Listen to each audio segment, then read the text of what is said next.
All right, joining us now, with great pleasure, Republican House Leader and future Republican Speaker, Mr. Kevin McCarthy. Kevin McCarthy, first of all, happy holidays, Merry Christmas, season's greetings. Thanks for coming on. Same to you, Larry, and thank you for all your hard work, because it looks as though like Senator Manchin was watching your show and listening. Sometimes I suspect he was. He called me a while back and said he was, so we shall see. You've been very helpful, too.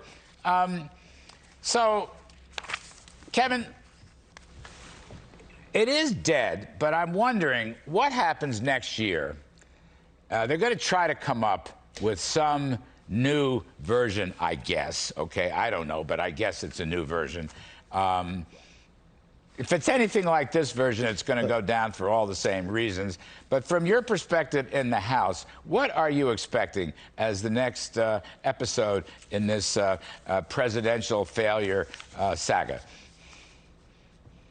Well, I think Speaker Pelosi made a terrible mistake where she put all those members up on the vote, even though they asked her prior not to make her vote on this bill unless they had the guarantee that they would pass it through the Senate.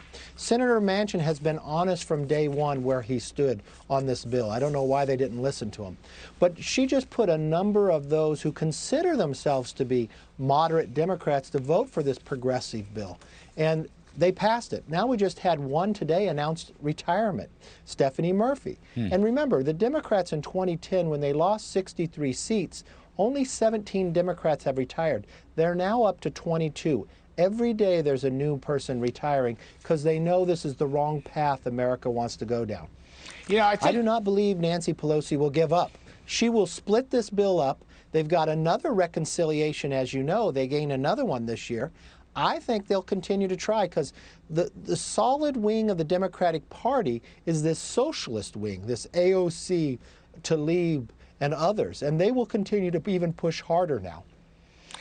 You know, it just occurs to me, they will, I think everything you say is right. You know all this much better than any of us do. Another reconciliation effort. But really, Kevin McCarthy, I know it was Joe Manchin, and Manchin's a hero on this, okay. But really, wasn't it the American people that made it clear that they didn't want this? Maybe it started with the election in Virginia and some of these refunding police elections around the country. Maybe it was the continuous drop in the polls. But I just think the White House has a tin ear. Nobody wanted this thing, and Manchin, you know, was the voice behind it. But really, the country rejected it, didn't it? Yeah, if you look at a short-term history, this is cap and trade back with Obama before. It's where they pushed it through one house, but the country woke up, the country listened to it, and the country said no. Remember when they passed Obamacare was right after they lost New Jersey and Virginia. Now they lose Virginia again, and 4 days later they go forward, and Nancy Pelosi passes this. What's very interesting is, if you study Manchin, a vote for no for Manchin is politically helpful for him back home. That's what's most interesting with these progressives. Very upset with him. West Virginia, 2/3 of West Virginia disagree with this big government bill. And it's really the Democratic policies that are out of step with America. The more we talked about this bill, the more this bill became unfavorable to the public. I think, you know, Kevin, there are a handful of other Democrats who didn't speak up the way Joe did. But I think they would have voted nay. You know, my little list: Sinema, Hassan, Warner, Tester, maybe Kelly. I mean, Bernie Sanders can insult Manchin, call him a coward, but you're absolutely right, sir. West Virginians love Manchin for what he's doing. And I think in these other swing states, you would have had nay votes.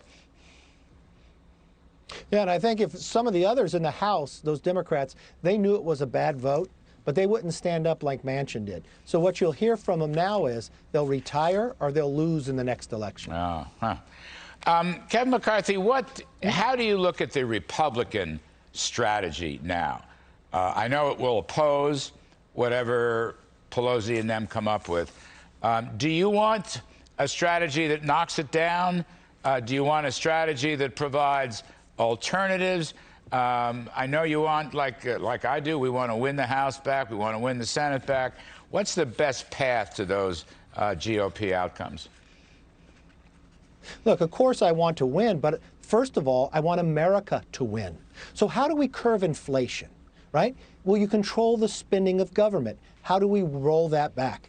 Let's secure the border. We're watching what's happening with fentanyl. Just in Arizona, the fentanyl that's come across this border is increased by 2,000%. That's a real challenge because that's killing Americans across this country, and that fentanyl comes from China. The other thing that we need to look at is we should become energy independent. You watch gas prices, just the price of oil is up 42% from the beginning of last year. We've watched these policies that this administration has put forward has harmed America greatly. Just our standing around the world, but really every single American is going to have the most expensive Christmas they've ever witnessed. Here we are with a tax on everybody because inflation. You're filling up your car. You want to buy milk or eggs. The supply chain is broken. There's nothing that this president has touched that he hasn't made a catastrophe of. We want to change that around. We don't want to wait to the next election. We just introduced a bill for a parent's Bill of Rights. I mean, let's start sending the course of this country back on a new path. If you want to ensure we get the country back, you've got to end one-party rule. And this has been one-party rule for 1 year that has destroyed this country and the direction of where we're going.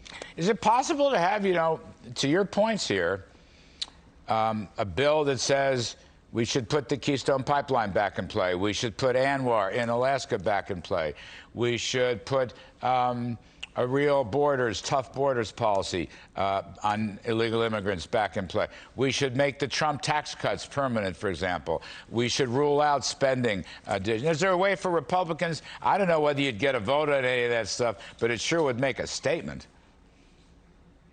Well, we've introduced these bills. We started with the Parents' Bill of Rights. You don't have to do that much on the border. Let's just go back to exactly what we had prior to Biden coming into office. Those are executive orders.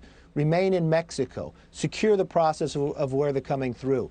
You know what you can do? You can open up public lands again so we can drill. You should be able to allow America to produce a pipeline because that's the safest environmentally way to move the energy that we're doing. And we could become energy independent again. And remember, if you're looking towards the environment like we all are, American natural gas is 42% cleaner than Russian natural gas.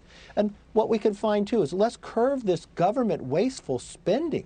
Let's focus on the places we need to be and get inflation back under control. And let's take care of our supply chain. Not that we want ships from China coming here delivering us product. We want to build the product in America and send that product over to China. And that means making those tax cuts permanent because you had companies coming back to America, not leaving America after that tax bill.